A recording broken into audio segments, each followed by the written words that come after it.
Here's how Abby describes her autobiography to her relatives. It's a touching book, a funny book, and best of all, a short book. Short is right. At 21,000 words, it's the shortest book in this biography series, a full quarter shorter than Claudia or Stacy's book. You're a slacker, Abby. Argo Font Book Review. Argo Font Book Review. This book was written by G. Ann Betancourt. Part 1. Mom gave birth a month earlier than expected. Abby and Anna were easy babies because they always calmed each other down. Abby had a difficult time learning to tell the difference between herself and Anna. That's interesting because she spends all of part 2 getting mad at other people who can't tell them apart. Abby likes sports, and Anna likes music. How could you not tell which one is which? Abby is disturbed by twin grandmothers who look and act exactly alike. She's even more disturbed when Anna wants a different backpack than her. Part 2. When the girls enter first grade, none of the other kids can tell them apart. They call both twins Abby Anna.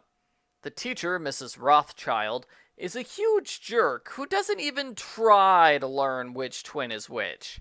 She orders them to color code their wardrobes, so Abby always wears red and Anna always wears blue. This doesn't help. Half the kids still call them Abby Anna, while the other half call them Red and Blue. Sort of like Pokemon Red and Blue, which were super popular when this book was released. I find it weird that telling the girls apart is a big problem in first grade, when it apparently wasn't a problem at all in kindergarten. Why wasn't it a problem last year? Were they in separate classes? Abby and Anna do a twin switch at school. No one notices the difference. Not even their own father. Abby is so sad that people don't see them as individuals. Until Dad reveals he did know the difference between them. He was just playing along with their joke. The situation is resolved when Dad takes Anna to get her hair cut. Now everyone at school can tell them apart, and Abby is happy on her birthday when she gets her own cake. Part 3. 3 years later, it's a seemingly normal day. Dad sees the kids off to school while Mom goes to work at her publishing job. Even though the main series says Mom was a professional chef at this time, continuity. Abby and Anna are summoned to the principal's office where they're told Dad died in a car accident. They go home where Mom is devastated. She hides in her room all the time. She cries and dresses up in Dad's clothes. The grandparents take care of everything for a few weeks, which includes a Jewish funeral and Shiva. It's pretty sad stuff. About a month later, things are still terrible. Abby and Anna have quit all their after-school activities. Now Abby just watches soap operas all day. Mom never cooks or cleans the house.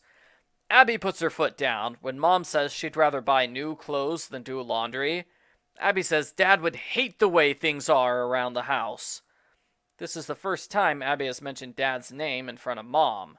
It's such a big shock that Mom snaps out of her funk. She makes a plan to get life back to normal, and by that, I mean she continues to be an absentee parent who doesn't interact with her kids. But she does hire a nanny to clean and cook, so the house isn't as much of a mess. Part 4. 1 year later, nothing's changed. Mom spends all her time at her job, while Anna spends all her time on music and homework. Abby's sad the family never spends time together. Mom surprises them with a 10-day vacation at Sanibel Island, Florida.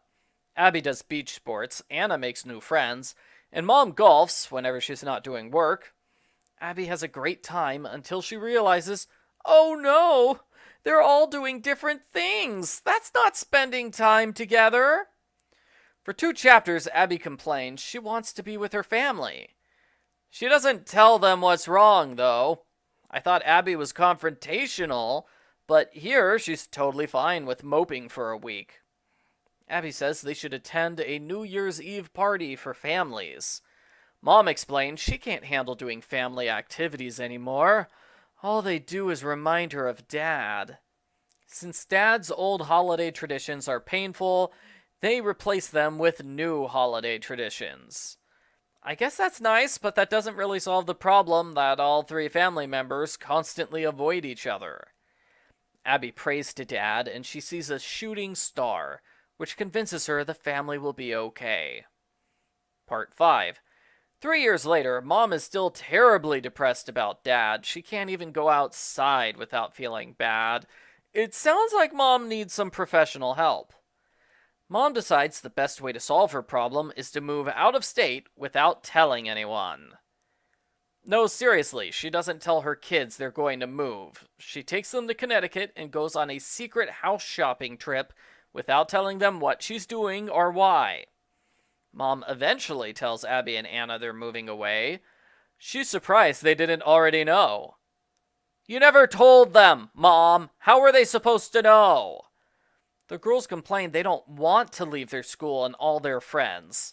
Mom says, too bad, she already sold the house. Oh, and she's selling everything they own, too. Mom is a huge jerk in this part of the book. I understand she wants to get away from everything that reminds her of her dead husband, but that doesn't mean it's totally okay for her to completely upset her children's lives without warning. Also, lying to them for months? Not a good idea.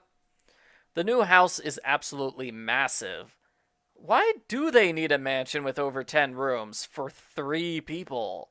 Mom should have gotten a more reasonable house. The rest of the story is Abby and her family moving into the new house. This is taken directly from Christy and the Dirty Diapers, only Abby doesn't seem to realize how much Christy disliked her at first.